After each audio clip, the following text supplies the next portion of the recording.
Marketing is all about psychology. When a global brand enters Middle East, they need to make sure that FMCG marketers do exceptionally well that the other industries often miss. FMCG marketers are absolutely obsessed with customer and product. Smaller companies, do not be discouraged because your actual competitive advantage is your speed, not your size. In order to use technology in the best possible way, it's not just about buying the tools and giving it to your existing teams. Marketing is all about creativity.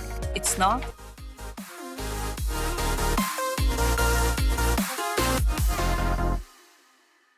Welcome to the very first episode of Marketing Growth Circle, a show by ROAS Digital, where we bring you the world's most influential marketers, brand builders, and industry leaders to decode how modern brands truly grow.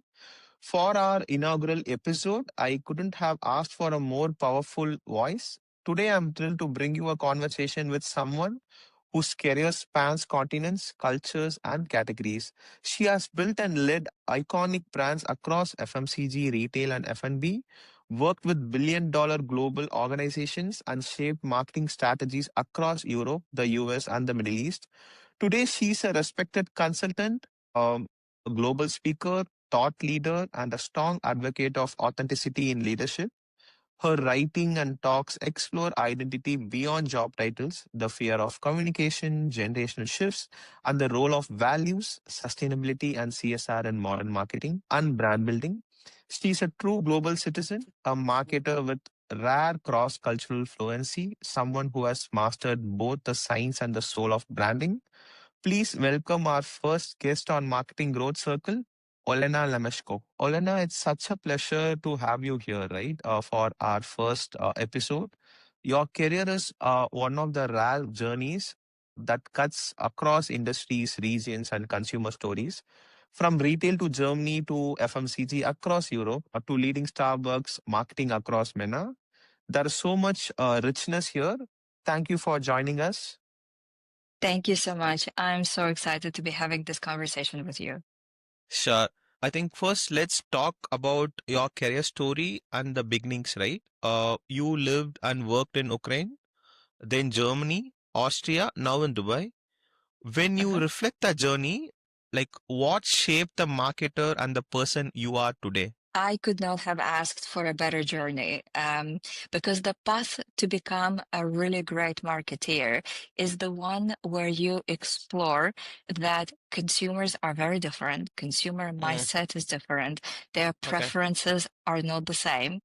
And so, me having lived in different countries, Hmm. understanding different cultures, brands, purchasing habits helped me in my career because I knew what data do I need to look for in order Hmm. to create an offering that is attractive for the consumer. Got it.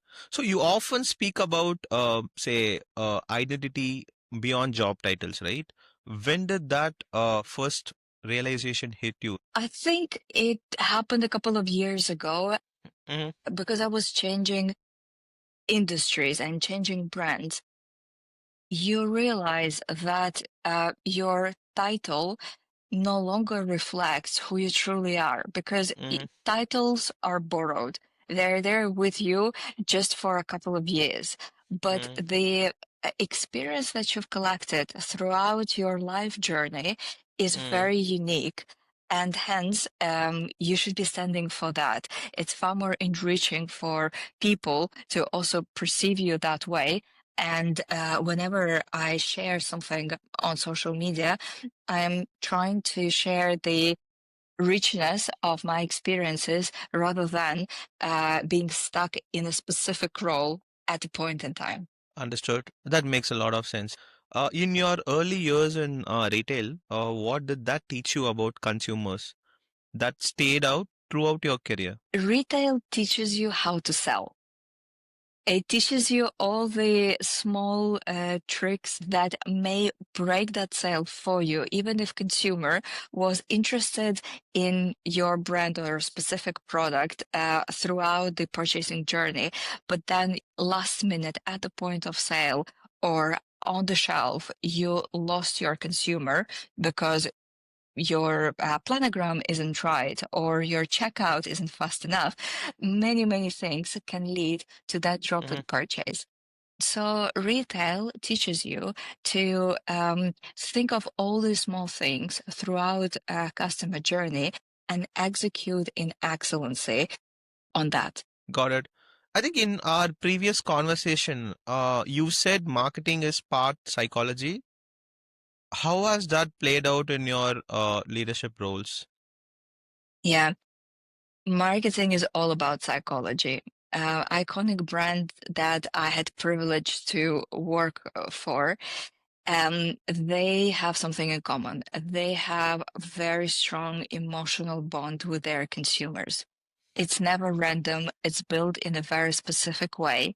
Iconic brands know exactly who they serve, why people buy, and how to make that impression last in consumers' life for as long as possible.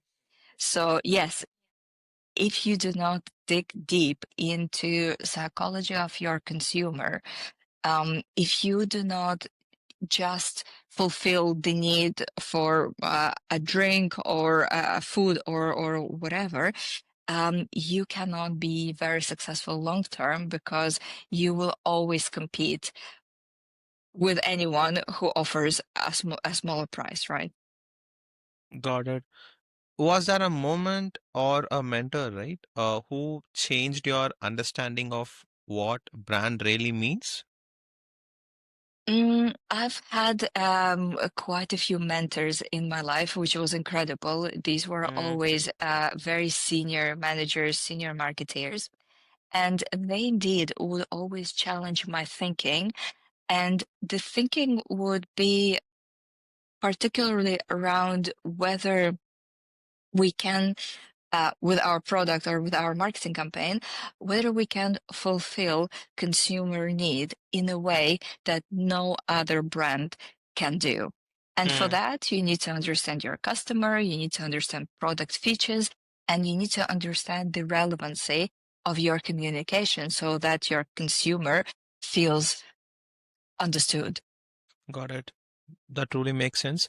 Let's talk about your career transition. You moved across industries, retail to FMCG to Starbucks. What was the mindset shift? You might have had a biggest shift in mindset, right? What was that? Yeah. Um, it's always very exciting to change industries Mm, because every industry has its strength. And so you get to learn that strength. Now, in retail, as I said, it's a lot about selling. Really mm, make sure that transaction happens. FMCG is absolutely obsessed with consumer and the product, right? So the exploration of consumer needs and preferences never stops. And an FMCG marketeer thinks every day, how can I delight my consumer in a better way so that they stay loyal to a brand for as long as possible?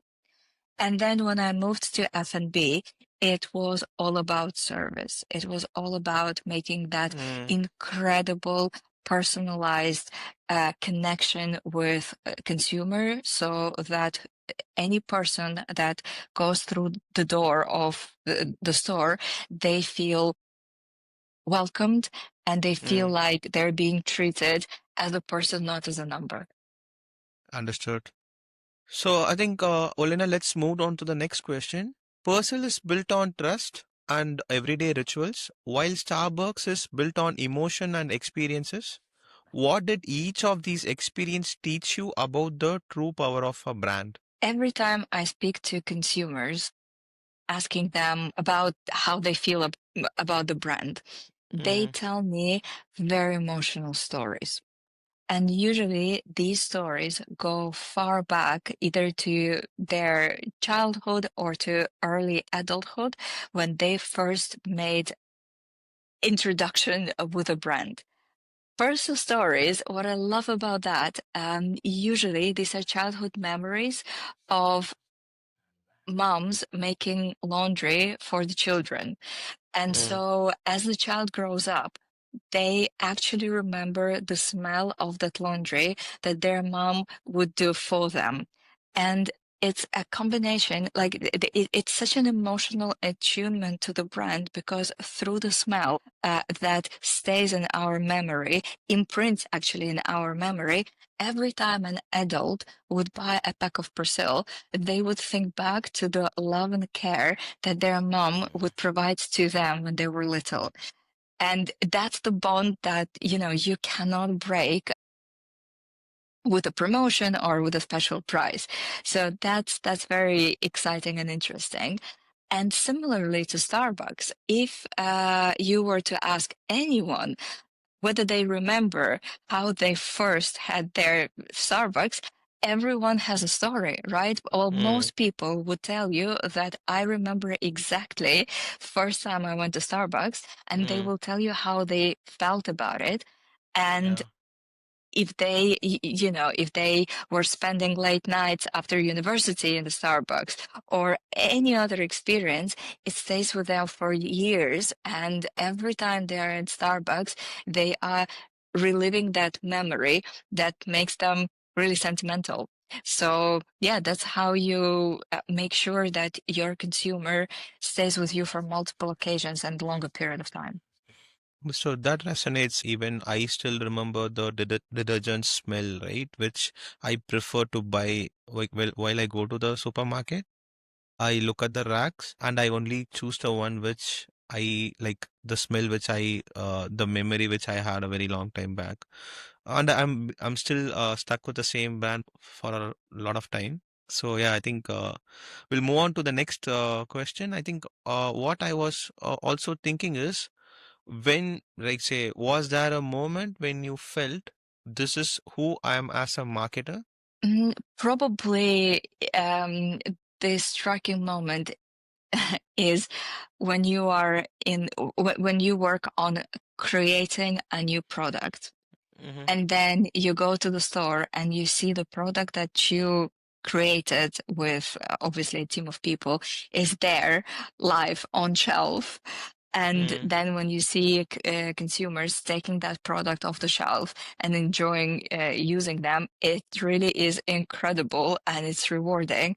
And that sort of is the best feedback to you as a marketeer, that everything you did in terms of product promotion, pricing, placement worked, right? mm, So yeah, that's and with each of these experiences, you're becoming more and more curious. How can I do that even better? How can I make my product mm. stand out even more? Okay. Focusing on improvements. Got it. So I think the next segment would be about brand building and leadership. What differentiates a manager of a brand from a leader of a brand?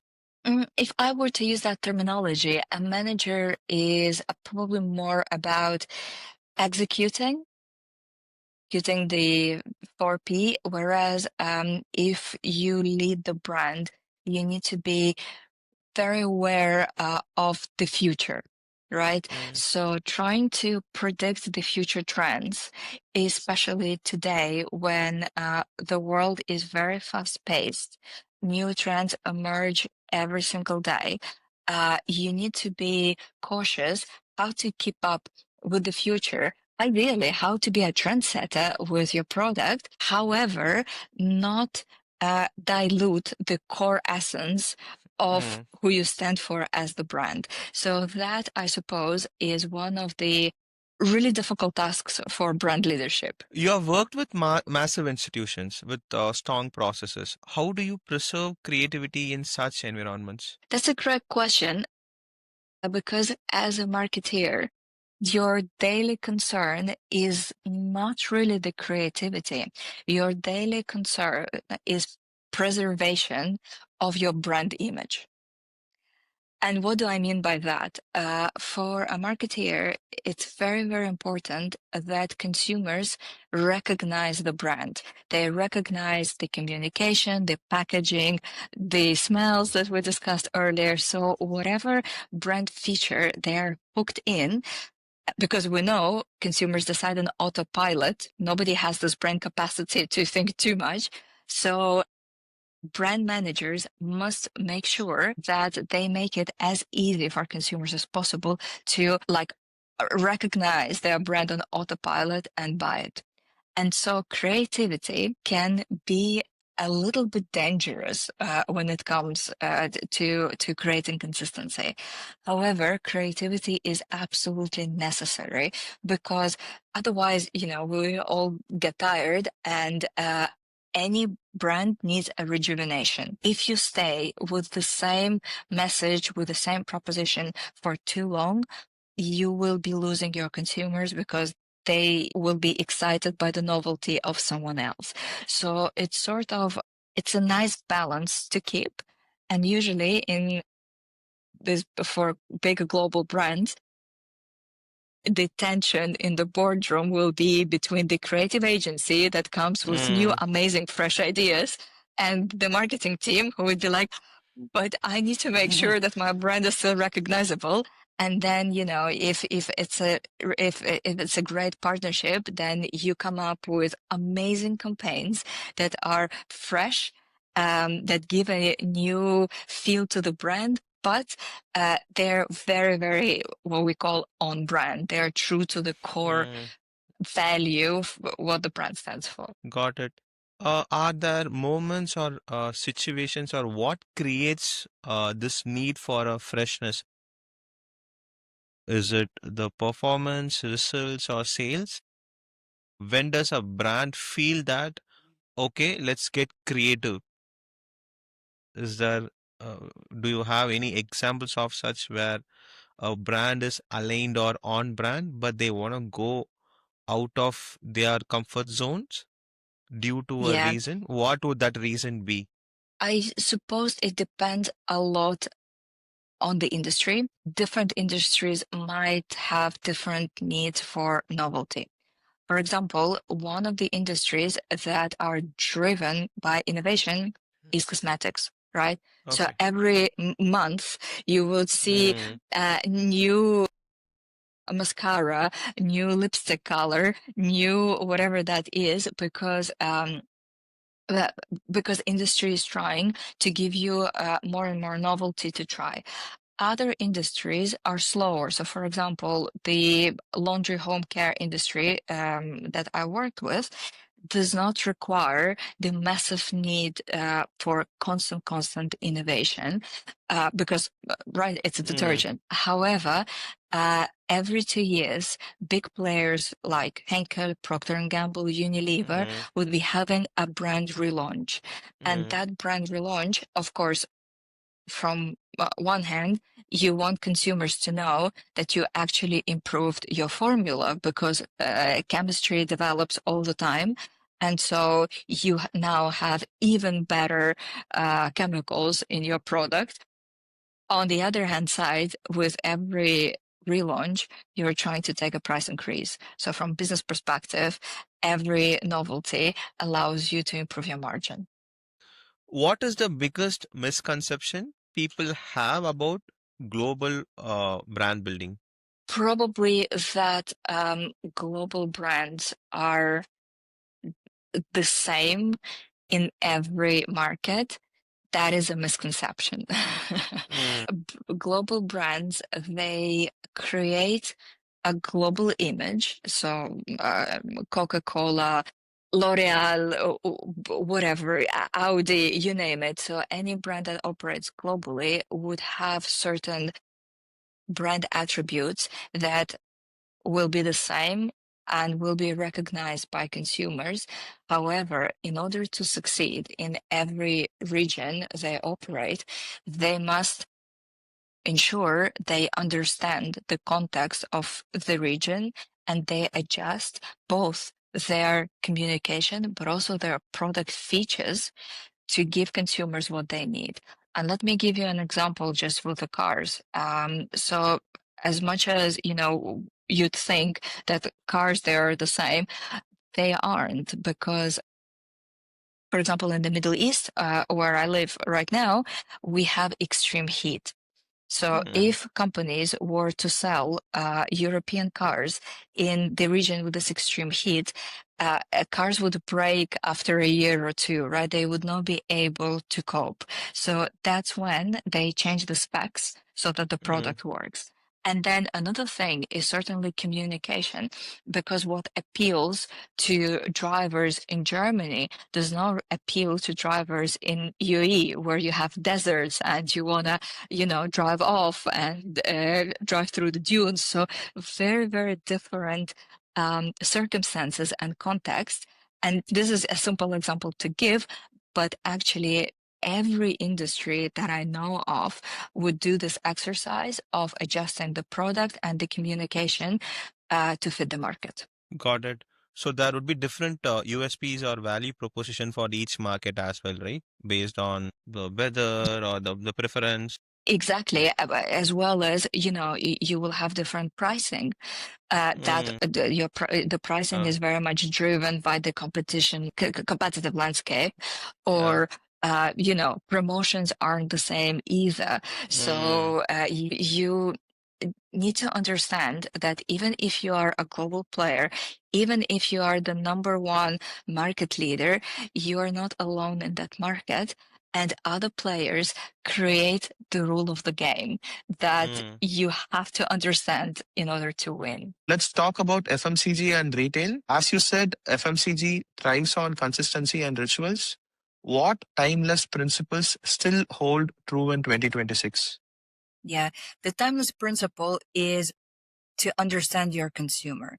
You need to be crystal clear, who are you selling to? And like, who are these people? What do they like? What are the problems? What are their fears? And in order to become a brand of choice for your consumer, you need to understand not just the product functionalities that you need to consistently deliver on.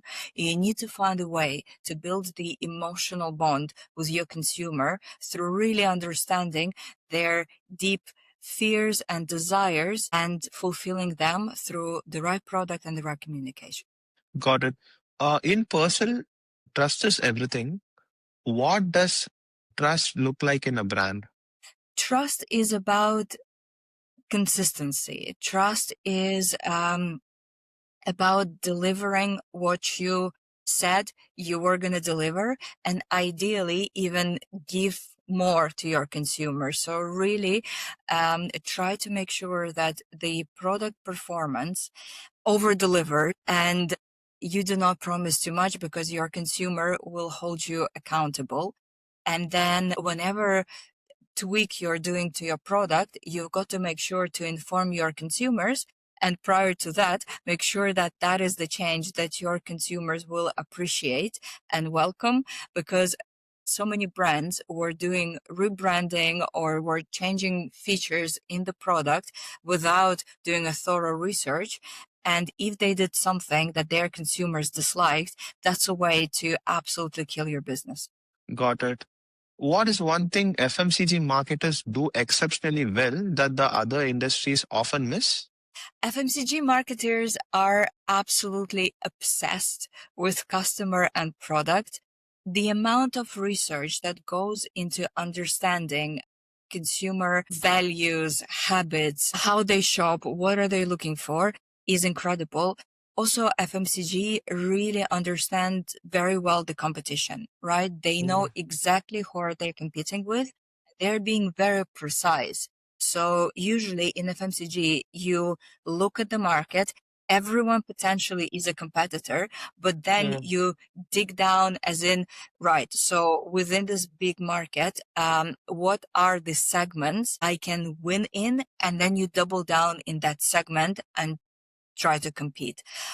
Third thing that FMCG does extremely well is understanding what are the product features that matter to consumers the most. So the way FMCG marketeer looks at the product is, you are not trying to be best at everything.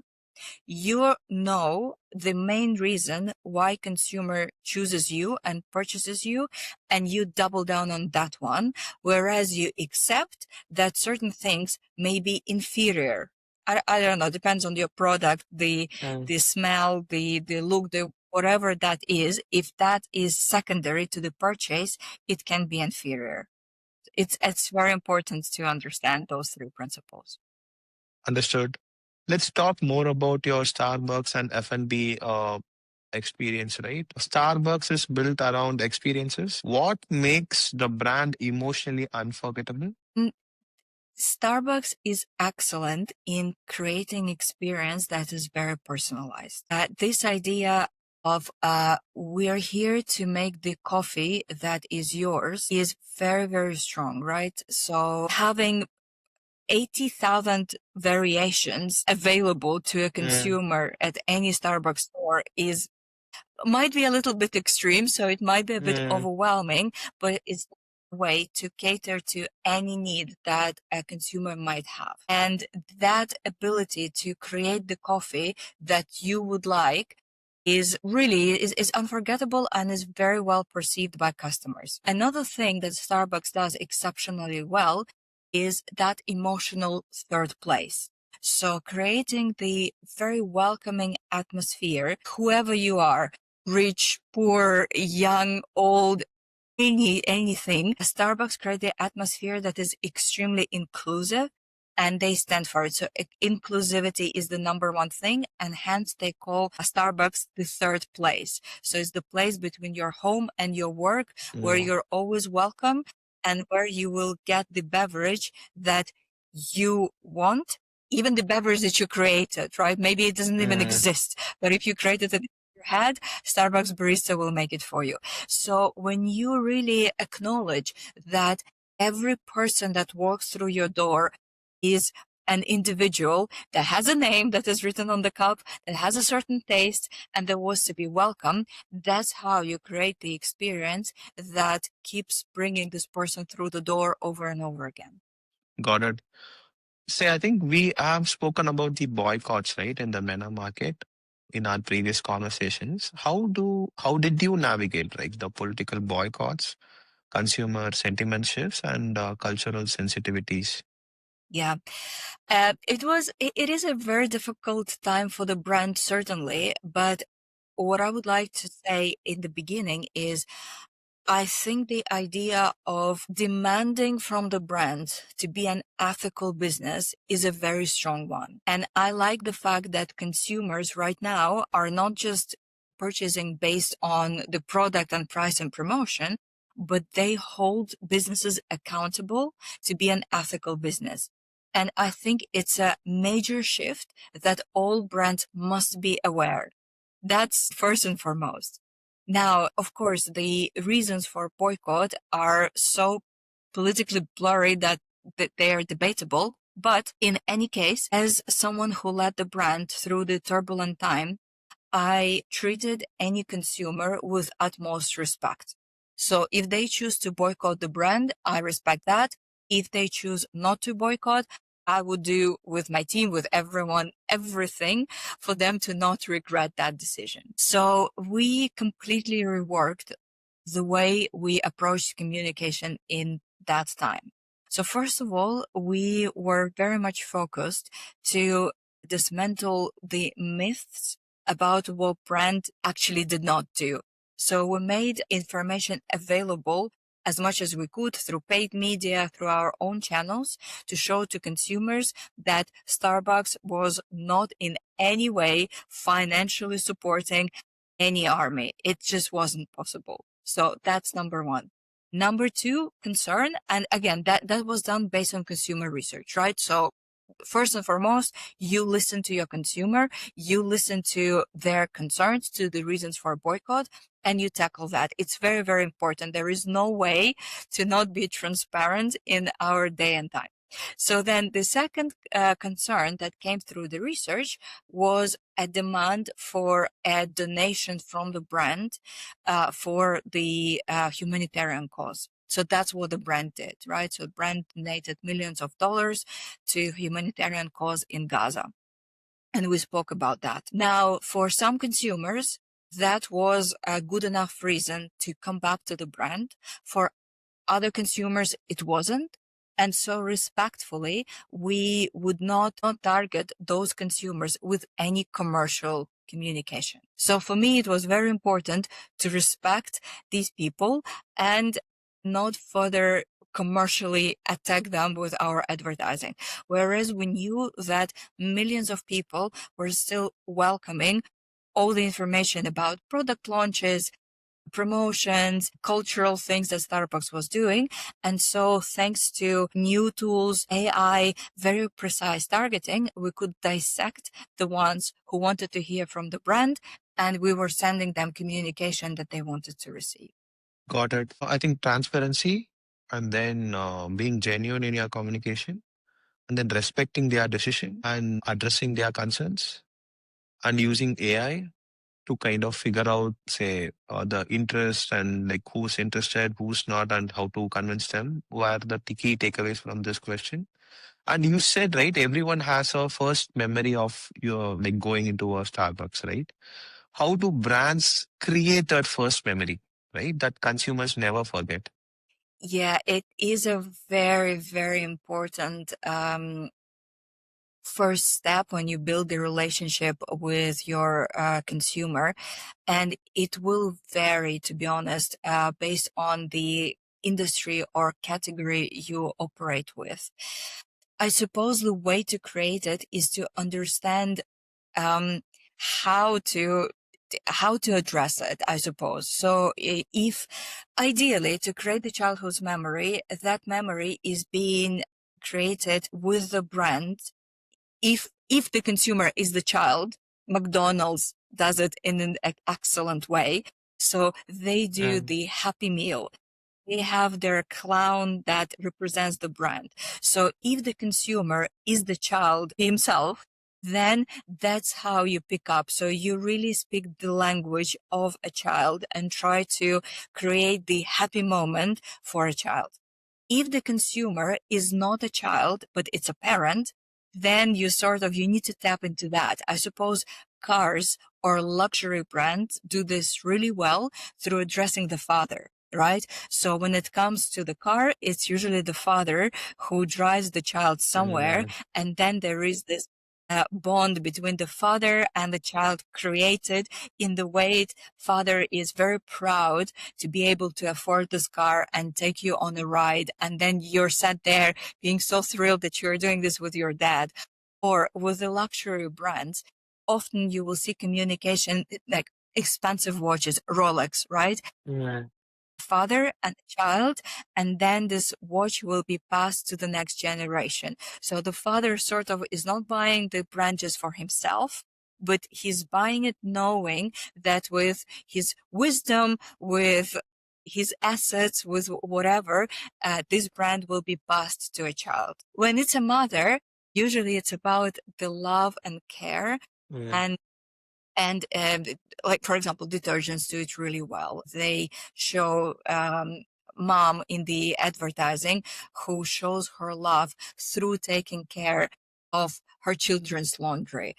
Or beauty care does it really well because it's the mom who takes care of a child, that his hair, his skin, his whole body is being taken care of. Yeah, children would always pick up on those cues of love and their interaction with the parent.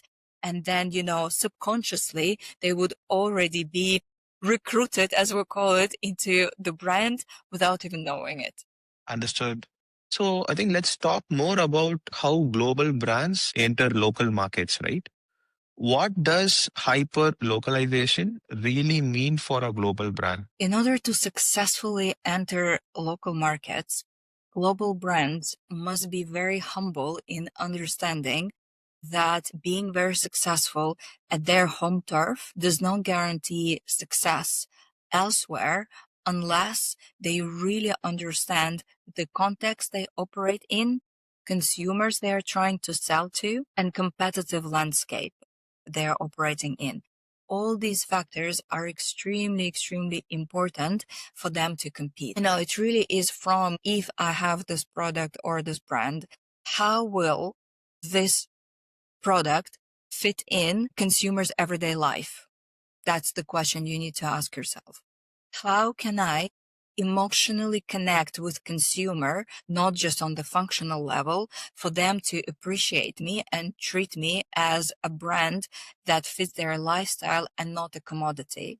And then lastly, when I speak about competitive environment, you need to understand whether your premiumness is the same like it's at home. And let me give you an example. So sometimes a brand that might be medium price tier, let's say in the Western world, when entering less developed countries, they may be premium, right? So that means that they would need to change not just their price, but their positioning to be perceived as the premium brand, best quality that is available on the market.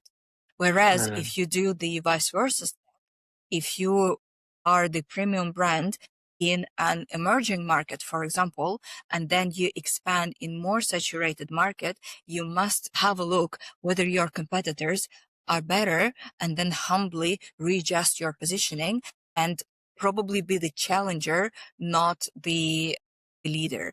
And all these Mm. things are very, very important to analyze and yeah, and rework to have the perfect positioning for your brand. Got it.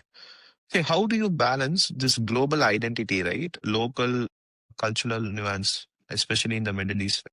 Yeah, I mean, if you're a global brand, it is quite a balance when you are expanding to other markets. Middle East is quite particular because it has massive history. Culturally, this region is very particular, and this region has very, very strong values that differ from the Western world. So when a global brand enters Middle East, they need to make sure that, well, consumers might be aware of them because of their global equity, but they will necessarily fall in love with the brand if the brand does not adjust to the context of where it operates. And I'll give you probably, let me give you an example of Persil, the brand I've been leading both in Europe as well as in the Middle East. So in Mm. Europe, brand Persil stands for German technology. Is being appreciated for the best enzymes, the best chemicals that are patented and state of the art that is used. And so for Mm. a really long time in Western Europe, the symbol of the brand was a German scientist. Mm. Now, with this setup during Middle East, it did not work at all because we figured out that housewives, Arab housewives, they do not really care about the chemistry and perfect stain removal. For them, doing laundry is the act of love first and foremost. And if there are still stains and, laundry isn't necessarily perfect, they care less about that than the fact that they accomplished an act of love. And so for us, what it meant immediately is change in communication. So even though the product is still fantastic and delivers the function, we would use women as ambassadors. So either women that would other women look up to, or a regular mom that any consumer can resonate with. And that's how you capture the audience in the right way. Got it. Olena, any example or like say, what is the most successful hyper local campaign you have seen, right, or worked on? One of the most successful ones that I personally led in the past few years was the campaign we launched for Starbucks in Saudi Arabia. Saudi Arabia is the market that has been doubling down on finding and celebrating its national pride and national identity. Since the market right now is opening up and discovering itself on a massive the very, very fast pace, it was very interesting because, Starbucks is a global brand. So how do I land the global brand and make it close to consumer heart in Saudi Arabia? So I wanted to enter the space of National Day, which was extremely important for Saudi.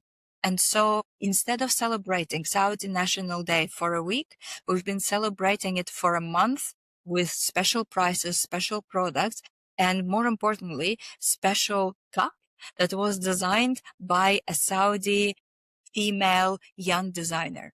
That campaign went absolutely viral. From an Mm. unknown designer, she became famous to the whole country overnight. Everyone was so proud of this young woman for being so talented and for actually winning the honor, shall I say, to sell her design to Starbucks. And then that design has been depicted for a month across the country. She was on TV shows. She was on podcasts. She became a celebrity, and we, as a brand, we just gave her a stage. It was not about Starbucks. It was about the uniqueness of Saudi celebrated by Starbucks. And so by humbly entering that space and celebrating our consumers, first and foremost, that campaign was one of the best campaigns we've ever had in the region. Got it. Olena, let's talk more about Middle East consumers and the market transformation. You said that Middle East evolves faster than the West, right? What drives this explosive pace of change? Several factors drive this change. Firstly, of course, Middle East has financial means to develop really fast thanks to oil, which is fantastic. And they use money that comes from oil and other energy sectors very wisely to diversify their economies. And hence, we see massive development happening everywhere, like in every sphere of their economy and then in every sphere of their life. That's amazing. Second factor, the population in the Middle East is significantly younger than what we call in the Western world. And of course, young people, they want to evolve, they want to grow, they push development faster than, let's say, aging population in Europe that just by by default, the older we get, the less change we want to accept. It's just truth of life. And so having the very, very young population allows these markets to move really fast. Thirdly, again, because of young population, young people are faster in adopting digital trends. So Mm. their media consumption is predominantly digital. And young people, of course, are jumping on AI, softwares, whatever it is. And by, being the first users of all the new technologies that are coming into the market, they force the industries, the brand, the government to adjust. And yeah, that gives an amazing push to the entire economy. Got it. Say brands adapt when consumer preferences shift, like say, which is maybe every 6 months or every 12 months. How should brands adapt, right? Is there a playbook or a process, or how do you wanna, like say, maybe your experiences might help us understand how we can adapt better. Yeah. Really successful brands, they are trying to predict what consumers will want in the future. So for market leaders, it's important really to operate in the future when the trend has already happened and they need to jump on the trend, they're actually already too late. So what do big brands do? They study certain signs that help them understand what will be fashionable, desirable in the future, and then they try to adjust the product and communication to those trends. You really need to try to be a trendsetter. Now, for other brands that may not be the market leaders, but strong challengers, yes, try to be as agile as possible on jumping on the new things or creating that for consumers. And I do not want this, by the way, to sound that, like, especially to those business owners that are now listening to us and thinking, I'm not a market leader. So how do I even enter if that leadership has been taken by the global brand?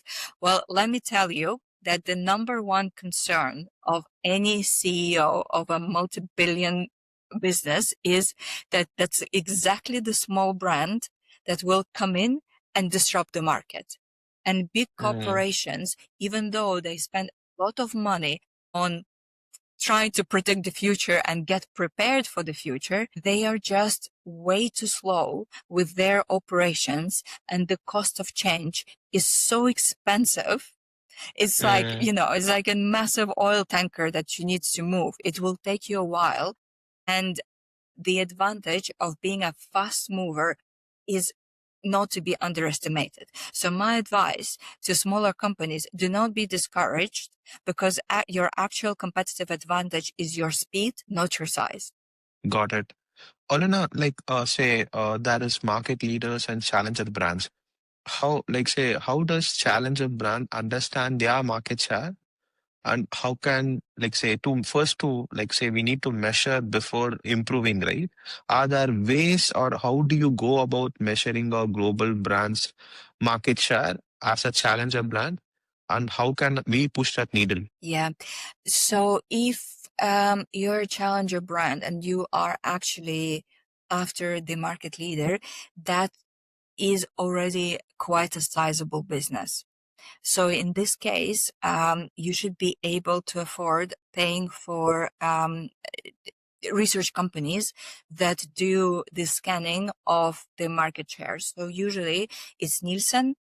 It can be done by Ipsos or other big research companies.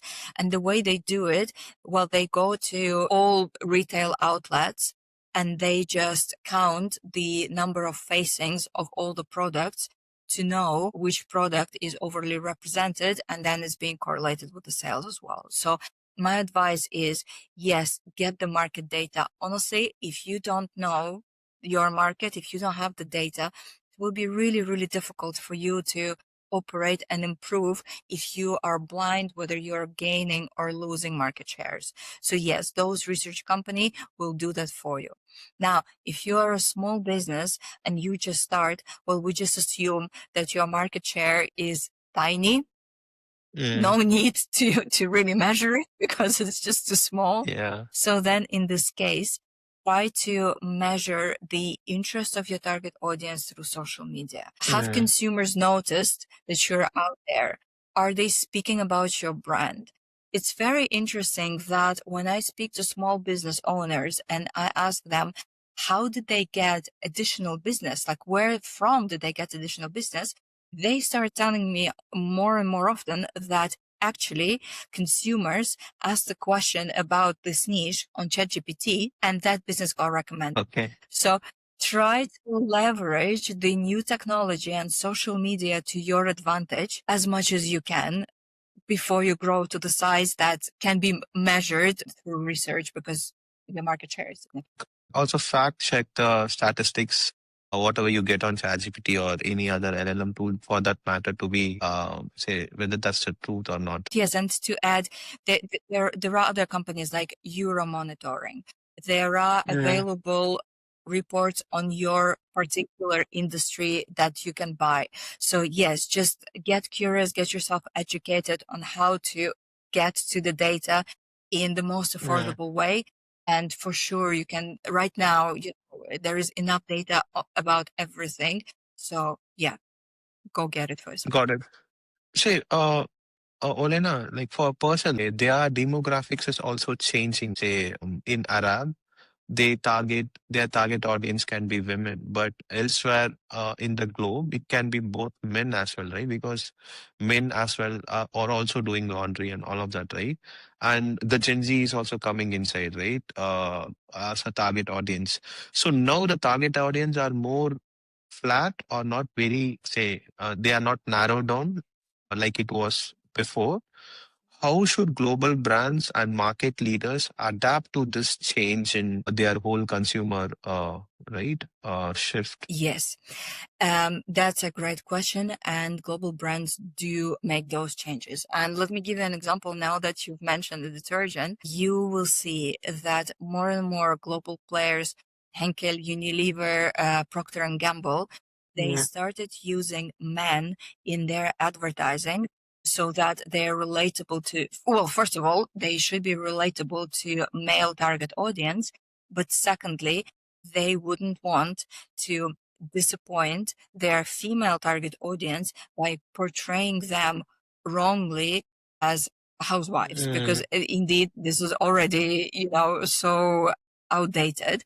So that shift is happening. Communication is super, super important. So yes, make sure your campaigns are in time. Let's say they follow the time, and they are making sense with the real life. Aligned with the But then change. second thing that brands do is, yeah, exactly.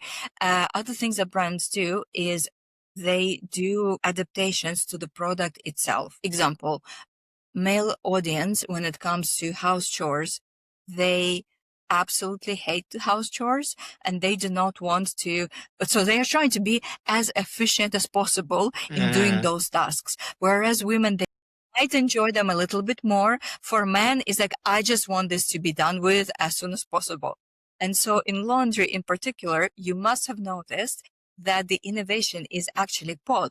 So it's like pre-prepared unit of laundry. So you don't need to measure, you don't need to play around with the powder, you don't need to measure the liquid, you don't need to have Yeah. us. You just take one, you throw it, and then you're done with it. So that Yeah. that convenience is important for men, and hence all the players understood and made change to the product. Now, I could give you many examples of that. It goes also the other way. For example, cars for women, right? As more and more women drive cars by themselves, car industry makes it easier for women to do all that. It makes it, they do not speak about technical features of the car anymore, because that is really of no interest to a female consumer. But Mm. they, for example, would speak more about features, because that's what really is very important to a female driver. So yeah, making sure that you do not forget your consumers as your audience evolves, and you tailor your product and your communication to them is super, super important. Got it. So, what do you think global CMOs misunderstand about the region? Region is being often misunderstood as something being homogeneous. This is not the case. The region consists of a lot of countries that have very different cultures, different histories, and actually very different market saturation. So what CMOs need to understand is they must study the consumer, but also they must study the whole market landscape. They must study competition, trade, because it is very, very diverse region. So in order for a global brand to succeed, one size fits all is not going to work here. So you need to be very adaptable with your brand and entering market by market and adjusting, rather than trying to enter too many countries at the same time, because it's going to be really difficult to succeed. Got it. I think in our previous discussion, you were mentioning that saying Middle East is like saying Europe altogether. What are the biggest differences between Saudi and UAE consumers? Yeah, that is correct. Even neighboring countries can be very, very different. Like GCC, the Gulf Peninsula, is a perfect example. So if we take Saudi Arabia, it's the largest country of GCC. It has over 30 million population. Predominantly, it's a Saudi population. Yes, there is a high percentage of expats, but also predominantly they're Arab speaking. And it's a very young population with a household counting up to 5 children. Now, if we take UAE, the UAE consists, socially, demographically speaking, of 20% locals who are Emirati and 80% are expats. So these are all the foreigners that come predominantly from Southeast Asia. It's India, Pakistan, the Philippines, followed by the Westerners to come from all over the world. Now, you already see how different even like from the nationalities the population is. And then of course, age wise, in UAE, most population is older than 30, because it's in 30s and 40s where you come to UAE for work. not that many children. And imagine, and then if we speak about other markets, Oman, Qatar, Kuwait, they also are pretty unique. So you need to be very educated about the region in order to succeed here. Got it. Say, if a global brand or brand from the West or India or Asia Pacific or Australia or Europe, they want to get into Middle East, right? What country would you suggest first they should enter? Yeah. Firstly, in general, I would suggest if there is such an opportunity, try to expand in the Middle East. It's one of few regions that is actually still growing, whereas the rest of the world goes into recession. So UAE is an amazing region, or sorry, MENA is an amazing region to enter. But also, please do not underestimate the competition because the markets are already established and there are a lot of players, global and local and regional, that are operating here. My advice would be, if possible, try with Saudi because Saudi is the largest accessible market in the region and also the one that is growing. However, Saudi is very complicated from the cultural standpoint. And also, you will be competing with a lot of local brands that are being backed by PIF. It's a private investment fund that is now investing heavily to diversify Saudi economy. Now, as opposed to UAE is even more saturated than Saudi, but culturally, it is probably somewhat easier to enter. Also, if that's an international brand, then they would be already familiar with some of the consumers. As I mentioned, consumer base will be very diverse. And because it's so international, then some of the consumers might already know your brand from abroad, which gives you a competitive advantage. Got it. How does culture shape brand royalty here? That's a great question. In general, we observe and we see that through the research, consumers, due to multiple reasons, due to financial pressure and due to massive, pretty big saturation of brands already in the region, consumers are less and less loyal with every passing year. We know that they oscillate between 4 or 5 brands that they would buy for the exact same need. So my suggestion for the companies that I consult is to understand the occasions, purchasing occasions that your consumers would prefer your brand over other brands. So you really need to dig a little bit deeper and see on which occasions do you win and double down there. Understood. Say, what advice would you give a brand entering the Saudi for the first time, right? And then also UAE for the first time? For both markets, I would suggest that brands try to find local partnerships. It really is very, very important to partner either with trade companies or with other brand producers. So just try to understand who is there in the market who already has an established business that you could partner with. A lot of even global brands do that. So it's not just for a smaller market.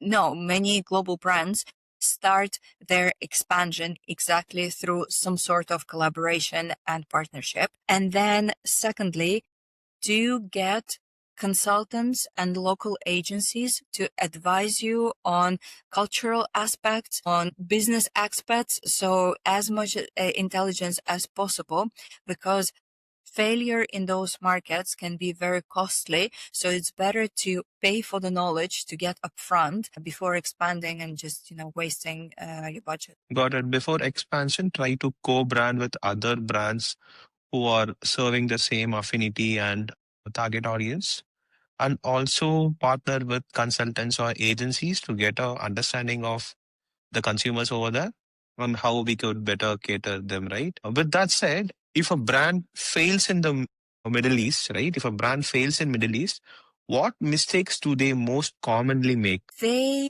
do not understand their consumers. They believe that, the region is all size fits all. They believe that their positioning out there will work in a specific country or in the region. And by positioning, I've mentioned earlier, you need to be very, very aware about your competitive landscape. How strong is your competition? That is really often underestimated. Right now, we see a big trend to national pride. So locally grown brands, be it in Saudi, be it in Kuwait, be it in UAE, win consumer sympathy almost from the beginning. So they have a massive advantage to be local. And if you are not a local brand, if you are a bit an outsider, you would need to work harder. So please never underestimate that competitors. And then also, once you're there, understand in which niche does your brand fit in. Can you, or does it make sense for your brand to be a premium, a mid-tier, a value brand? And be honest with yourself. Is what you're offering that unique that consumer would be paying a premium price point, or is it not? So that, I guess, the honesty in self-assessment within the market context would prevent you from failing. Understood. Olena, let's talk about personal branding, right? I've seen your post about authenticity, imposter syndrome, and communication fears. They get huge engagement, right? Why does this resonate with you so deeply? Right now, we live in the society where attention is currency, and especially that so many markets are in the recession right now. And I guess globally, there is the threat of further loss of employment due to changes in technology and things like that. Being vocal online, showing up in social media is one of the tools that would help you to land your next job. That's why I am a massive advocate for everyone to speak on social media authentically about their experiences, their achievements, because that is not a guarantee, but just showing your skills will help you convince, be it employers or clients, that your expertise is valuable. I guess another question that you're asking with this is how to communicate on social media if you have this title and if you're loyal to your employer. So right now, also, we see a massive shift from employees communicating just about the great achievement of the company to them speaking about themselves beyond titles and sharing their unique experiences regardless who their employer is. That shift really is happening, and I think each of us needs to think how are we showing up and whether we are doing a good job to show all the facets of our experiences. Why do you think so many professionals struggle with vulnerability? I guess, well, first of all, it's fear. I think, especially when you post on LinkedIn, it feels like you're being judged immediately, right? Because like your boss is reading. So it's a scary thing because it's not like you're sharing something with your friends. No, you're sharing something with your employer. And of course, subconsciously or even consciously, you must be aware that this may be a part of your annual review. And Mm, so many people are having these fears that it may not play in their favor to be active on LinkedIn. Another thing is exactly what you're saying about imposter syndrome. Well, will other people think that I'm showing off? And I don't want to be perceived like that. But okay. in any way, it requires courage because, you hold yourself above the crowd, you're sharing your ideas, and yes, they will be judged, but that's okay. And I guess we need to understand that. When I read articles of other LinkedIn creators, it's very clear that right now algorithm rewards those people who write very genuine posts on LinkedIn about their unique experiences. And why this is being Mm, rewarded? Because that's what mm, we want to read. We don't want to read about this product got launched, that store got opened, mm. whatever thing happened, because sure, it's like that won't touch us. And I guess becoming human, about our experience, even in a professional environment, is very important. Understood. Say, what helped you overcome this fear of communication, right? I think what helped me is the really amazing positive feedback from my employees, from my clients, from my peers. It was incredible when I would post something thinking to myself, I don't know if anybody will read this. I'm just sharing this particular experience that, I am proud of, but I don't know if anybody cares. And interestingly, the more doubts I had whether to post or not, the more feedback I had. You wrote that, and it was so interesting to read. And then when you get the genuine feedback from people who thought I provided some value to them with my point of view, it encourages you Mm-hmm. to post more and to even be more vulnerable and more genuine with what you put out there. Got it. I read one of your posts, right? You wrote something about who I am without my job title. Like any thoughts or what sparkled that reflection? Yeah, that came from the fact that I've always worked for massive, iconic, multi-billion brands. And for many years, I would introduce myself with my title, right? So, Mm. vice president of Starbucks or marketing director of Persil. And I don't need to say anything further because the brands that I led would speak for themselves and for me. Now, this year, I moved into becoming managing partner of the brand consultancy that I lead together with my partner. And I do not have any longer the privilege to hide behind the big brand name. And the truth is that the name of the consultancy isn't that known. So I need to introduce myself with the things I do and with Mm. who I am rather than just name dropping of certain brands. And in the beginning, it was difficult. It was a little bit a burden, but then I realized that my experience is so much more than just the name of the brands that I led. And when you realize all the values that you bring through your unique experience, unique upbringing, it expands what you want to talk about and how you want to introduce yourself. So it actually is very, very liberating. And another point to add, when I worked at Starbucks, all my posts were about Starbucks. I didn't think I had the right to talk about anything else but my Mm. employer. And now, since I run my own company, I can choose what is it that I talk about, and I'm not asking for anybody's permission. It really is the sense of freedom that is very empowering. Got it. You don't need to ask the permission of the PR team or something, whether it's aligned or something. Got it. Yeah, Olena. So to say, just to get an understanding of what you're currently doing, right? You were saying that you run a consulting firm. Do you want to talk more about it? Yeah, of course. So what I do is I work with founders, venture capitals, medium and bigger brands to help them succeed in the Middle East. So my expertise lies in marketing, in category management, and I help companies to adjust their proposition and adjust their positioning, their brand story to resonate with the market and then ultimately achieve growth and achieve amazing financial results. Understood. The name of your firm, please, if you wanna. It's Roots Brand Consultancy. Got it. Olena, like you said, right?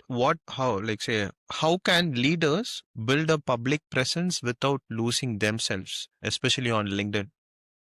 It's through being yourself and through being genuine. I guess my advice is in order to show up authentically on LinkedIn, you need to decide for yourself what are the topics you want to speak about and which facets of your personality and your experiences you'd like to share about. It's an interesting one because there is always a balance in going too broadly and speaking on very broad topics versus going too niche because then you capture few people that are interested in that particular thing. So I guess as a leader, you need to combine both the width, but also depth of the expertise. However, we need to remember that people buy from people. So it's not just about what you do that will help you sell or establish yourself. It's also about who you are. So, and who you are, it's an interesting one because we as people, we can immediately understand if somebody is serving us a false image of themselves. So maybe not immediately, but over time, we will understand that actually this is not the reality.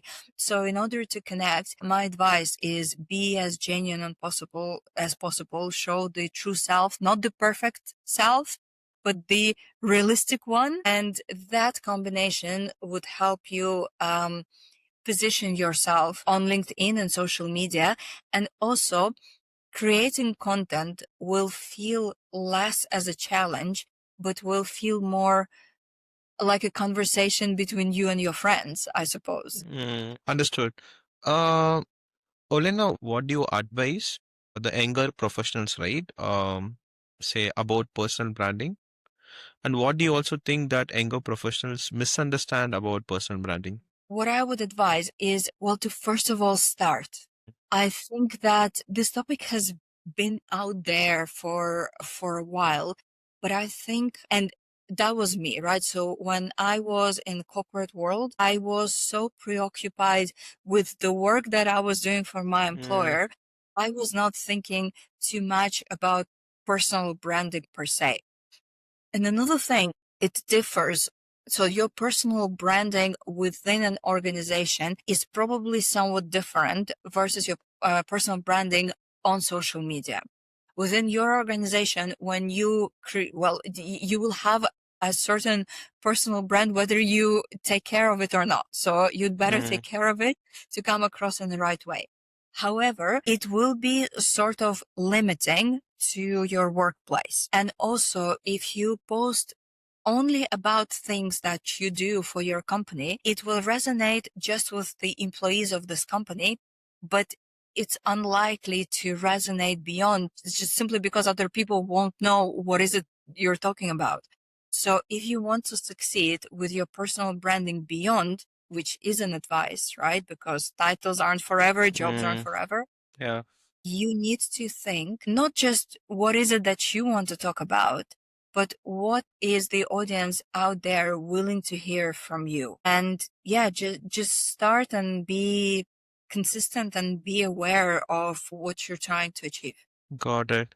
Olena, you are very vocal about women in leadership. What do you think women uniquely bring to the marketing side of the business? Yeah, I am very vocal about women in leadership. I think women bring a lot of soft skills to the leadership. Obviously, women are often very empathetic and they're very intuitive. Sometimes brands or businesses succeed not because they've scrutinized every number on the P&L and looked into every analysis, but sometimes it's sort of your intuition that helps you bring business to another level.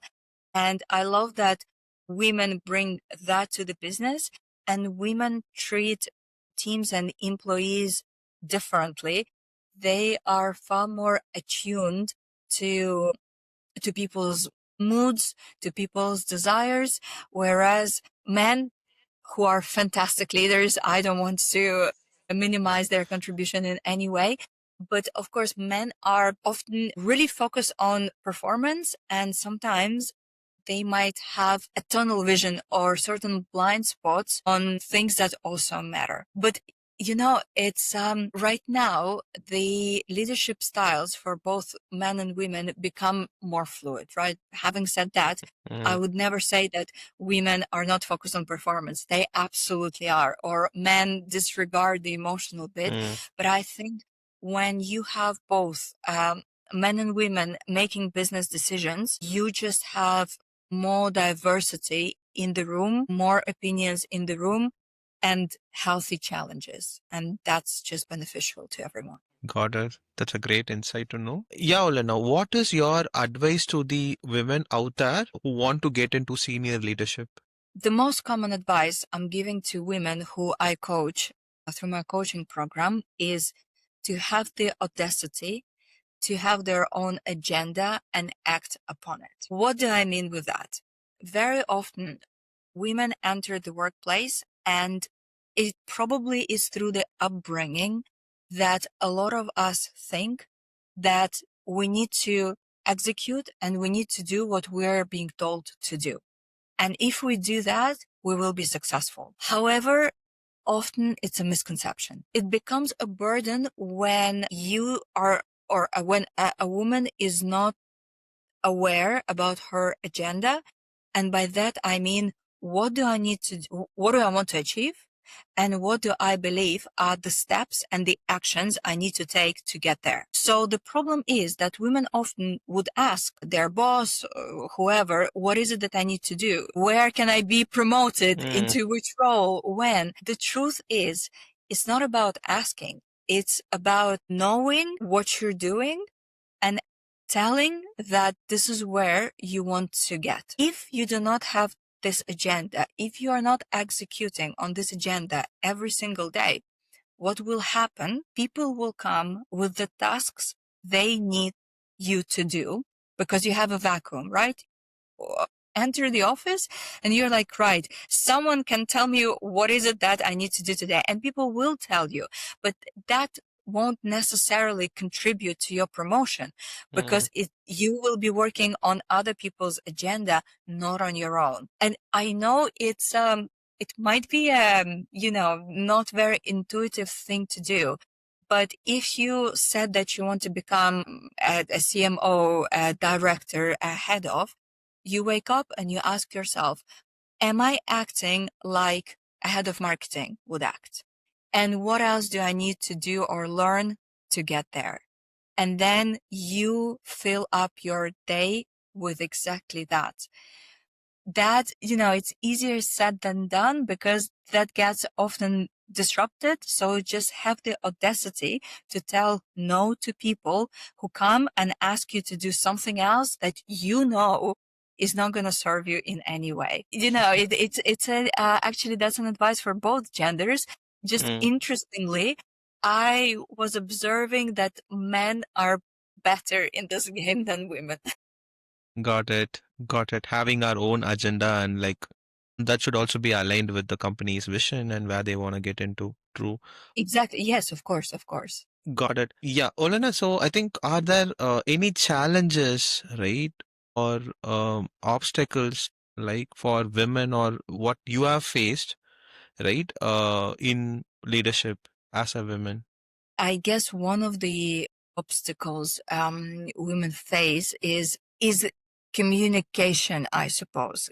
Communication with senior leadership or with male leadership is really important.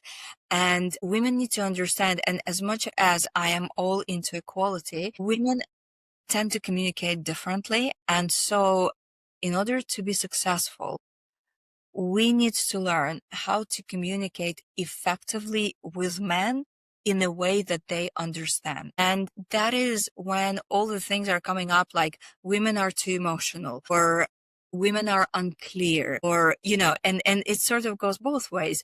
Yes, women tend to be more emotional than men. So then try to communicate in a way that men do not read this communication as overly emotional, right? Or women often tend to over-explain themselves. So simple question, and a woman would say, I did that because I thought and I wanted, and things like that. That to a man sounds like she's insecure. Probably she made a mistake because that over explaining, men are just much faster to just get to the point. So I think really that is for me a fundamental skill to succeed. Study the room, feel how your peers, both male and female, perceive information, and always do not think I just want to express myself. No, think, how can I make this point land with whoever's listening? Got it. Olena, next segment would be about values and CSR. You volunteer, mentor, and support CSR causes, right? How should brands authentically integrate social responsibilities? For brand nowadays, integrating social responsibility is really, really important. We've discussed earlier how Starbucks was going through crisis, and having massive engagement in CSR is not only great for the good times, but that's also your sort of a security pillow for the bad Mm, times. Because let's say if brand faces any scandal or a crisis, just having the proof that the brand has been doing good for a really long time helps to cushion whatever impact the brand is getting. So very important. Now to your question about authenticity, I think that you're spot on. It has to be authentic and it has to be somehow relevant and related to the product or service you're offering. Let me give you an example. So, when FMCG brands that do it really well, and one of my favorite examples is actually Pampers. So mm, diapers of Procter and Gamble. For many, many years, they were contributing from the sales of their diapers to life important injections for the newborn. And that is just so important because who's buying the diapers? New parents who are particularly sensitive to health and well-being of a newborn baby. And so, by not only protecting and taking care of your own baby, but of other children, you just feel good about yourself. And hence that's a contribution that is very, very meaningful. So I would just advise any brand to think what makes sense for your business and engage in those activities. got it. What impact does value-driven marketing, right, have on long-term brand equity? You were mentioning that investing in CSR or value-driven efforts whenever a brand gets into like a situation of scandal or all of that, this kind of adds up to that, right? Exactly. And I would say if we speak about the Middle East, this region is known particularly for its generosity. So culturally, generosity is very important to the Arab world, to Muslims, and donation is mandatory, especially during the time of Mm, Ramadan. So many brands do lots of contributions regardless, just because people do that. So not doing anything meaningful for the community would absolutely backfire onto any brand in the Middle East. So here it's given.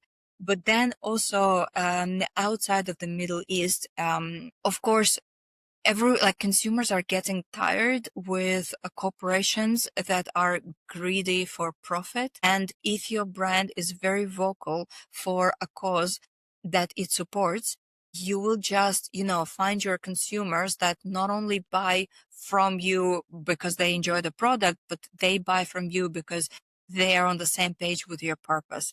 And in the past couple of years, we saw how united the world became with all the brutal wars that are going on today. Companies are picking sides and consumers are picking sides. So hence, take the cause that you as a company believe in, communicate to your consumers. Some people may not be supportive of your cause, but the ones that will be, these are the people that you're building loyalty with. got it. That's a serious insight. Yeah. While we are talking about this, I think one good question that comes out of my mind is, can purpose and profitability truly coexist in large organizations? I think so. I think so because if you have a strong purpose, then consumers want you to be a good guy. Ultimately, all we as a human beings, we want the good to win over the bad. And so if you truly are authentic with your purpose, then people would want you to make money so that they also contribute to your purpose. And the bigger your company is, the more you can contribute to your purpose. And I think we have a lot of wonderful brands that do this in an amazing way, like Lush Cosmetics, that use just the natural ingredients and give back to society. It really is very, very important. And I think also consumers today are very aware about the goals of the United Nations, the so-called ESG goals, and really everyone wants to contribute somehow. So yeah, for me, purpose and money making should go hand in hand. Got it. Olena, let's talk about AI, right? So you mentioned in one of our conversations that you are a big advocate of AI, and you have also used AI for segmentation and understanding the sentiment and consumer prediction. Do you want to talk more about that? Absolutely. I love this topic because new technologies help marketeers so much to do our job even better, especially when it comes to analytics. AI is fundamental. I mean, right now, the tools that are out there to dissect every consumer, every data point, and analyze why happened or didn't happen, and what is the consumer sentiment, and whether communication landed with your target audience or not. All these tools are available, and indeed they help significantly to get accuracy on that. And I'll give you an example. Actually, it was an award-winning project or approach that I had with my partners when I worked for Starbucks. So during boycott, we obviously could not put mass communication out there just out of respect for consumers and because it would have backfired. The social sentiment was quite negative. So technology helped us to see which consumers were not boycotting the brand. So the AI technology helped us see which consumers kept going to American brands, but they were not visiting Starbucks. That gave us an understanding that probably they're not boycotting Western brands. They may just not be considering Starbucks as much. So these consumers were, safe for us to address. Then we also knew which ones kept going to Starbucks. And then, of course, we knew the ones who used to, but chose not to. And then we could have very different communication, also targeted to their geographical location. So that communication, we do not bombard people with communication 24/7. That's annoying. So AI allows you to have the right timing when a consumer is in the area that is close to your store. That's when your communication is getting pushed out. So you maximize your chances to not only remind your consumer to consider your brand, but actually have an opportunity to consume your brand because they are like right there in front of the store. And then you can also incentivize their visit right there and then. All these things would have been really, really complicated to achieve without AI. Got it. Say, what is the minimum AI readiness a modern marketing team needs?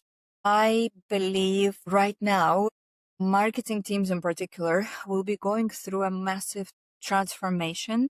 And that is a task for marketing directors and for CMOs. For me, in order to use technology in the best possible way, it's not just about buying the tools and giving it to your existing teams. No, it's understanding which skills are best substituted by an AI and which skills can never be substituted by an AI.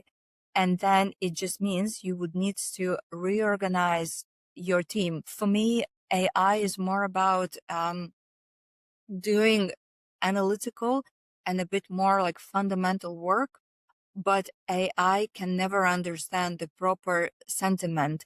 It's difficult for AI to understand the tone of voice. So all these things must be still double checked by the brand managers. And so my advice for CMOs is to partner up with software companies that can suggest an AI integration and then integrate AI almost like as a function, not just, okay, get this tool, get ChatGPT and write captions. No, that's just not a very good usage of all the opportunities that we have. Got it. Will AI make marketers more strategic or more complacent? I hope AI will make marketeers more strategic, because marketeers should have more time to think about strategy and not worry about analysis or data collection the way we used to in the past. If you were a CMO today, what AI skills would be non-negotiable? Definitely the analytics, content creation. AI can help a lot with content creation, but again, it has to be viewed through the lens of whether it suits my brand or not. And third one is using the help of AI for targeting. So precision in communicating with the right consumer, the right message at the right time. And then lastly, use AI for trends, understand what's about to come next, and just get yourself, your brand, your business ready for the future through, through introducing innovation as early as you possibly can. Got it. While we were talking about innovation, right? Let's talk about more about innovation and creativity. You have led first of its kind campaigns at Starbucks, right? What does creative bravery mean to you? That is a great question. As a marketeer, in the boardrooms, you usually have this fight with creative agencies who are getting hired to shake the brand, to bring freshness to the brand appearance, whereas marketeers are obsessed with keeping brand consistency. Put so much effort and money in creating brand image that is consistent and easily recognizable. And of course, we want to preserve that. However, it's a must to rejuvenate your brand, your communication over and over, because otherwise, you will be just a boring brand and people will scroll over you because they've seen this ad 1 million times. So it is a balance. I am all for creative bravery. I love that. You just need to make sure that creative bravery does not destroy your unique brand essence. That's important. If you can preserve that, you can be quite brave in creative communication of your brand. Got it. Since you are mentioning about trends and all of that, right? How can brands remain innovative without chasing every trend? I think, say, being consistent for global brands or bigger brands, being consistent is the key. And I don't think they chase a lot of trends, right? They try to create trends. They want to be trend setters rather than chasing trends. So, from that aspect, say we have to be innovative, but without chasing every trend. What's your take on that? You're absolutely right. Ideal scenario for any business, any brand is to create a trend, to be a leader, not a follower. However, truth to be told, global companies are less engaging with trends just because they're too slow. For big corporations, you need to align this with the CMO and with the marketing director Mm, and so the mm, chain of alignments slows everything down. And if that TikTok or whatever trend was on and it needs you 1 month to align with everyone in the organization, like you're out. And that's why it really is a massive, massive issue for brands to react in real time. And interestingly, when they do, so for example, many American brands are excellent at that, especially like around Super mm, Bowl. And mm. then you saw that if they manage to post something that is so relatable to dozens of millions of people, that goes viral. Mm. So you must be really, really lucky and really good at what you are to do that. Now, another advice for any company being, or let's say implementing trends, communication wise or product wise, of course, will give you more visibility and access to new consumers. I am not suggesting to ignore those trends, but do not try to become everything for everyone. And if you jump on every trend, you run a risk to become less unique with what you are, less differentiated. So when you jump on the trend, be very aware why are you doing this and how you still communicate your unique message through your unique tone of voice. Or if it's about product, I don't know, if pistachio is trendy, oh, Dubai chocolate, that's another Mm, one, right? So it was a trend, everyone jumped on it, and at some point it's like, well, why am I having mm, this Dubai chocolate on top of, I don't know, burger? It just mm. went completely mad at some point. You need to understand when to stop and which trend is not going to serve you. Got it. We have to be very aware whether this trend is in align with our core essence of the brand essence and try to make full use of it so we get viral and the brand gets a lot of visibility organically. Got it. That's a great Exactly. insight. Because then, so now trends, sure, we had Dubai chocolate, we had Labubu, Mm, we had, I don't mm, know, you name it. And imagine if there was a brand out there that would be jumping off on all of that. mm. Where would it end, right? At some point, consumers that were loyal to you will start asking Uh, themselves, well, if you're participating in all of this, I no longer know like what you stand for. True. So since we are talking about the cultural insights, right? Like, what's your process for turning these cultural insights into powerful creative work? If you're able to turn a cultural insight into creative work, this will be, the best communication out there. But you need to dig deep. When we speak about insight, it's never, it's Ramadan, and so people fast and then they break their fast at night. So your communication should be not as like a family having meal in the morning, because it's just not the reality.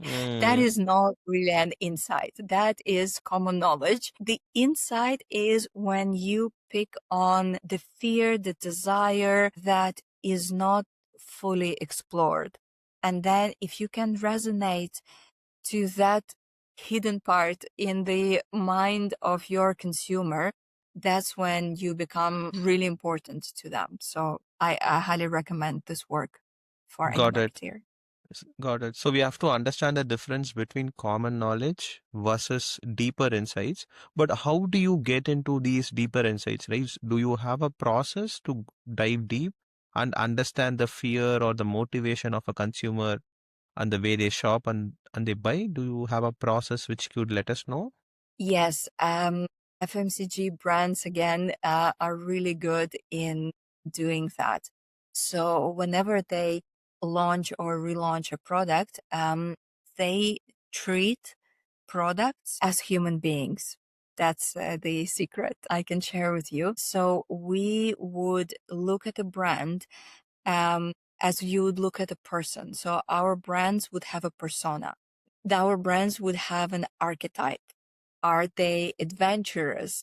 Are they caring? Are they wise? And then if a consumer thinks about this brand, do they think about like would they think about the personality of the brand that is like Donald Trump, who is very controversial, or Barack Obama, who is intellectual, or how would they, like, where would they place that brand from personality perspective? And when you do this work, sort of, you need to understand that you must connect on a human emotional level.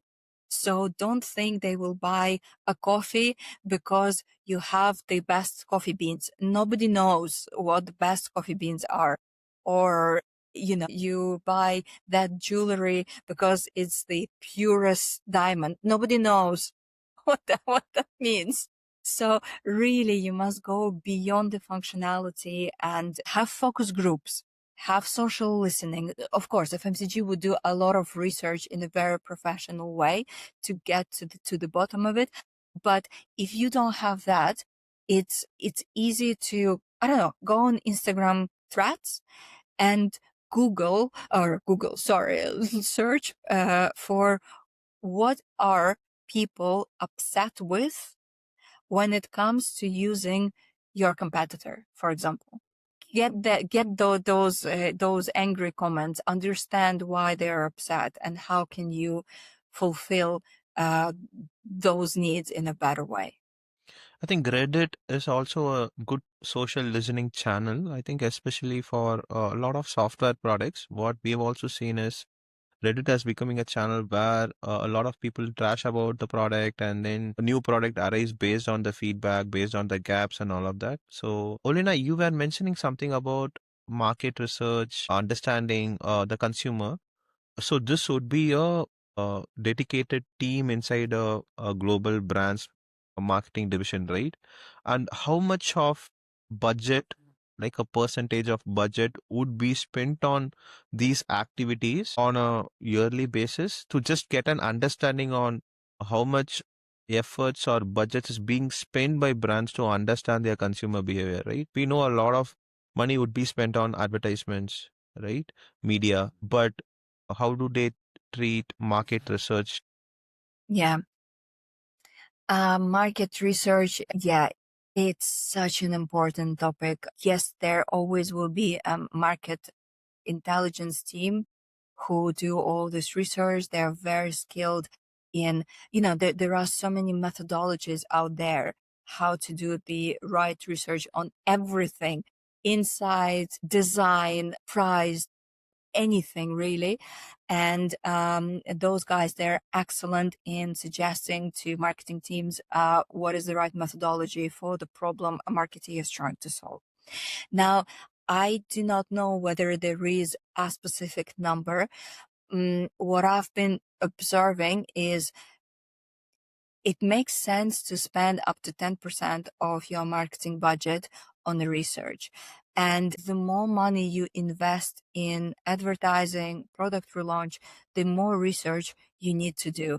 In fact, because we have the tools now, it's easier than ever. Like, before you are even creating any kind of communication campaign, you can research whether the insight is right.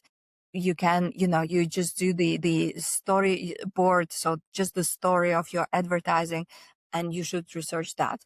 Then you do the drawings or an animation, and then you check with your consumer. So there are so many steps when you can quickly and cheaply test what is it that you're trying to do before you go into production or finalization of your product.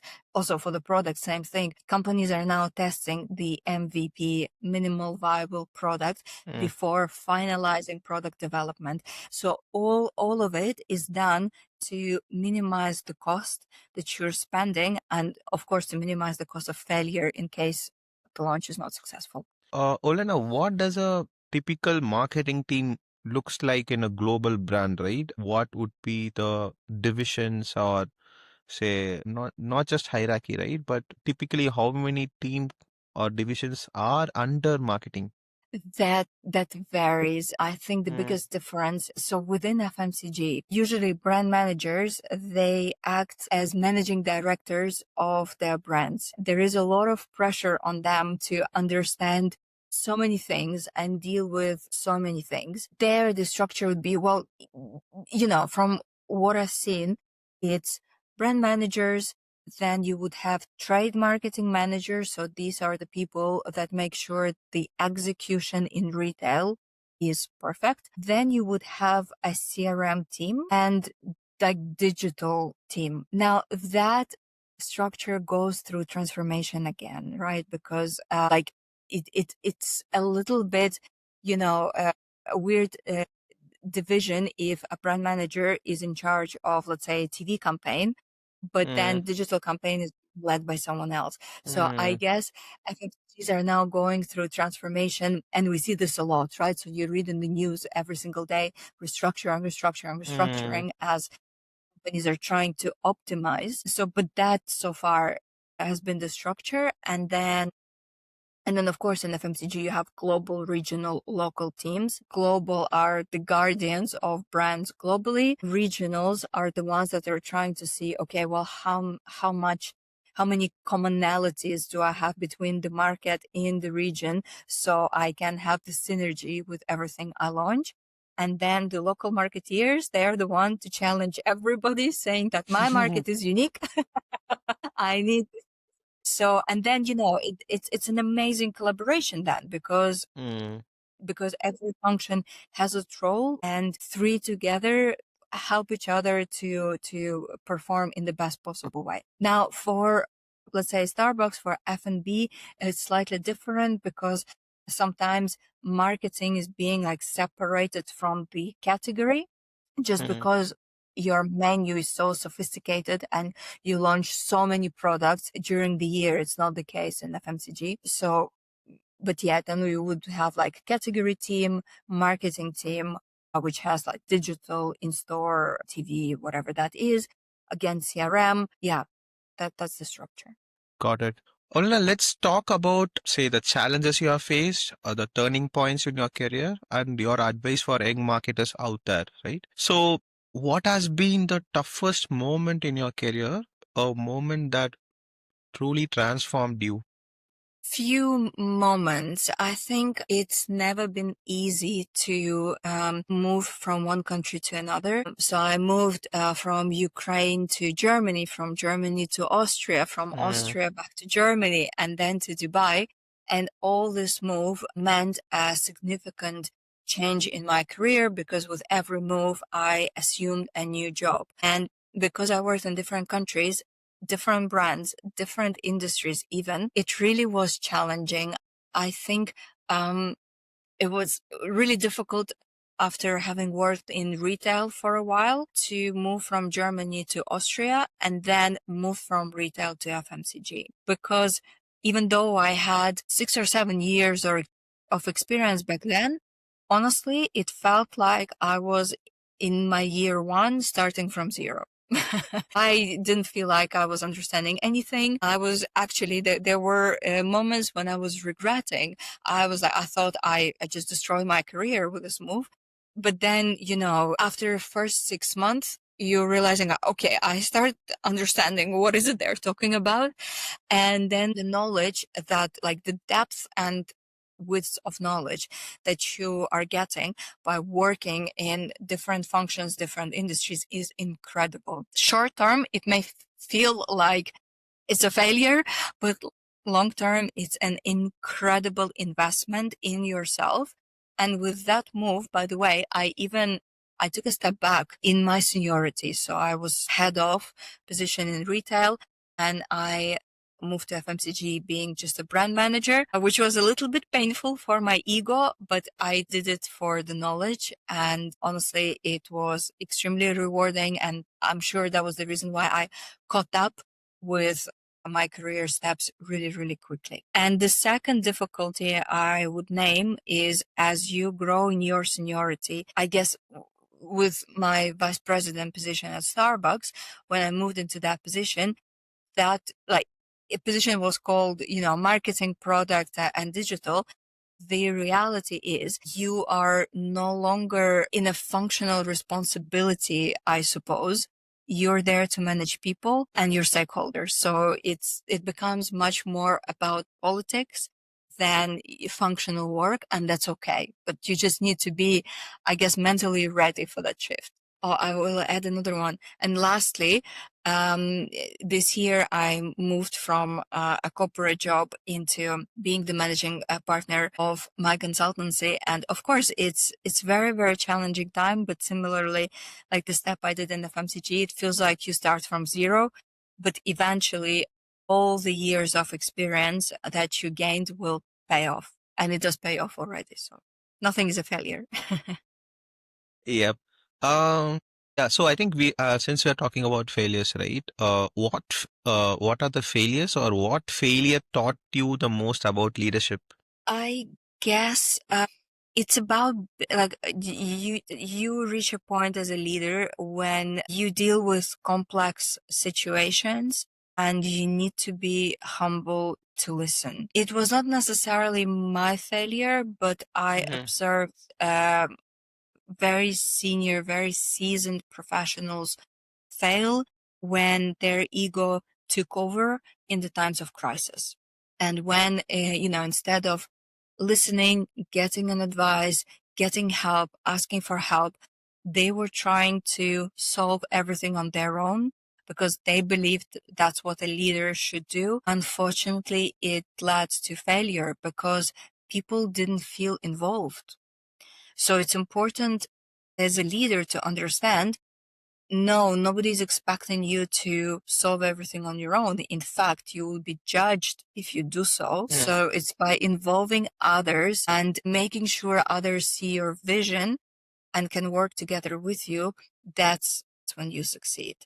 And another thing I want to add, I've seen this also quite often. Leaders fail when they cannot stick to one decision and execute it long enough to see whether it's a success or a failure. I saw this over and over again when certain decisions are being made, and then every single week those decisions are being reopened and challenged and brainstormed.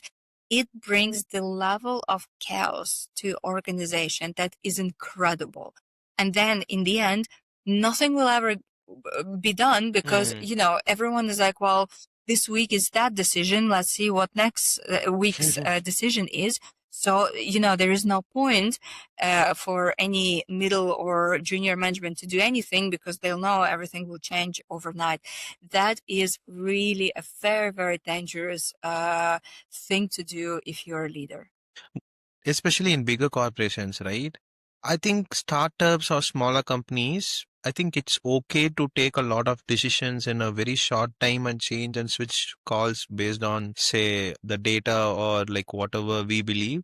But in bigger corporations, it adds a lot of, say, challenge or struggle to the entire team, is what I think. So, would you be okay with that? Like, can. I think you're completely right because Mm, especially a decision being taken, let's say, at the top by the CEO, mm, and then you have the chain of I don't know, mm, presidents, directors, head of, senior managers, middle managers, junior. So in the end, whoever is on the end of executing whatever was mm. the boardroom, Yeah, even, Suche.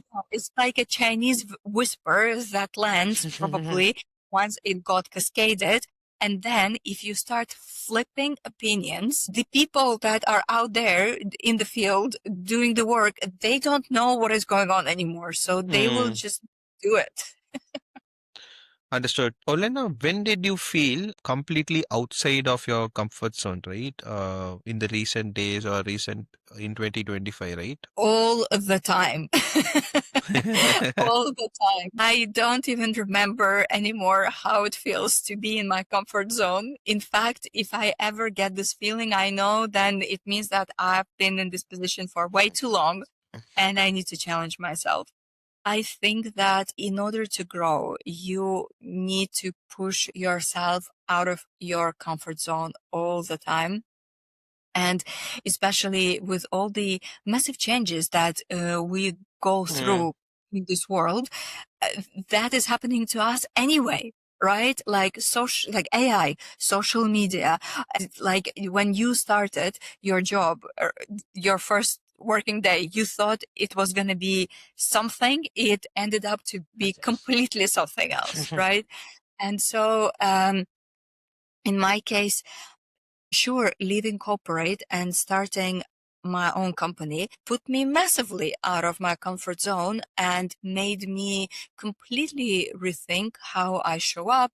What am I even doing with my day? And it was it always is scary, but it's always for me an incredible, incredible learning. Every time I am completely out of my comfort zone and I think back to that, first of all, I never had any regrets about anything. And secondly, I think if you do this often enough, your brain sort of rewires yourself because our brain is protecting us from anything new. So our brain wants us to be in our routine and in our comfort zone. But if we put us out of comfort zone over and over again, our brain will learn that doing this isn't that scary. So with every time when, first time podcast, first time public speaking, first time surfing, or whatever it is people do. But if you keep challenging yourself, at some point you'll be like, but I've done so many things already. I mean, how bad can this be? So if you want to advise your 25-year-old Olena who's just entering the marketing world, what would be your advice? I would say be even more courageous in showing up as who you are. Because especially in the beginning, young people or at least it was me, I think I was afraid to stand out. I was afraid to show myself, but actually that's what makes you remarkable to other people. And also be sure that whatever move you take with the objective to enlarge and grow your experience is a right move regardless. Because, I was told when I was moving to Dubai, I was told, but you have an amazing career in Europe. You're going to destroy your career. And I did it anyway. When I was leaving corporate, people were in shock and I did it anyway. When I was leaving Ukraine, same thing. And with each single move, I think I earned much more than what I lost somewhere. So Olena, the next question is, what advice would you give a young marketer just entering the industry in the age of AI? Be curious, be fast.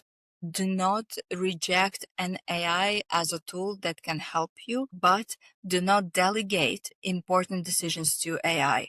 Do not become lazy just because AI is out there to make your life easier. I think AI just makes everything possible for us to achieve, but it's still our responsibility to put our thinking into AI. And that is really, really important. So, with all the help that you can get, still challenge yourself on how deeply you think about things. Got it. Olena, let's go into a rapid fire round where I'm going to throw you questions, right? Say left, right, and center. So the first question would be a brand you admire right now. Since I live in Dubai, I'm gonna name Emirates.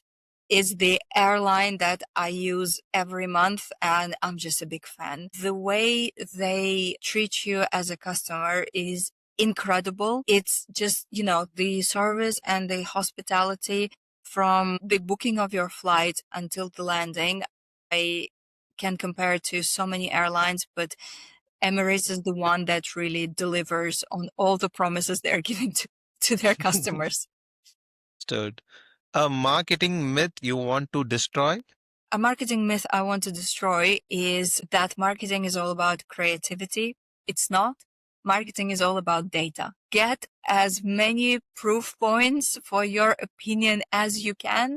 That will make you a better marketeer than just throwing in creative solutions that may not stick because you never tested them. One thing marketers should stop doing? Thinking that a discount will help their brand grow. I saw this a lot of times. Markets right now are trying to capture consumers and believe that they can bring loyalty or drive loyalty by offering discounts and lower prices. That sort of tactics just deteriorates your brand image, makes you look cheaper. So stop doing that and instead think, how can you load even more value in your brand and service so that consumers find you irresistible? One thing marketers must start doing in 2026. Use AI to your advantage to do the proper targeting and analytics as much as you can, and stop using AI for your creative expression, because we all can see when it's written by AI and not a human being. Got A book that shaped you? Recently, I read a book that is called Give and Take. It's about the importance of giving first without even expecting anything in return. This book perfectly explains the psychology of how humans interact with each other, and that people who genuinely give receive back in so many ways. So these are the true winners in life. A campaign you wish you created? One of my favorite campaigns remains Axe campaign by Unilever. Is the campaign about men attracting women through their deodorant. I think it's absolutely genius. It's very emotional. It's very funny, and it's so distinct that it's impossible to be copied. One word your team would use to describe you? Courageous. They know that I do not play by the rules, I create them. What does growth mean to you today? It's about challenging yourself and reshaping yourself. I think in 2025, 26, we're past the linear career. I think the world moves into portfolio careers where, the minus is that it might mean that you do a lot of things at the same time, I suppose. But the plus is that, as we spoke earlier, all of us have so many talents, and portfolio careers allows us to pursue our talents and to use our diverse skills in so many ways. That is exciting to us first and foremost. So I guess growth is redefining how you show up within workforce, is probably going to be revolutionary in the upcoming years. Olena, thank you for taking us inside the mindset of a global marketer who understands both scale and soul, both number and nuance. Your journey across continents, industries, and identities is a masterclass in how modern marketing should evolve. Thank you for joining us on our first episode of Marketing Growth Circle. Thank you so much, Gautam. It's such a pleasure. I really enjoyed the conversation, and I hope this conversation between us brings value to the listeners.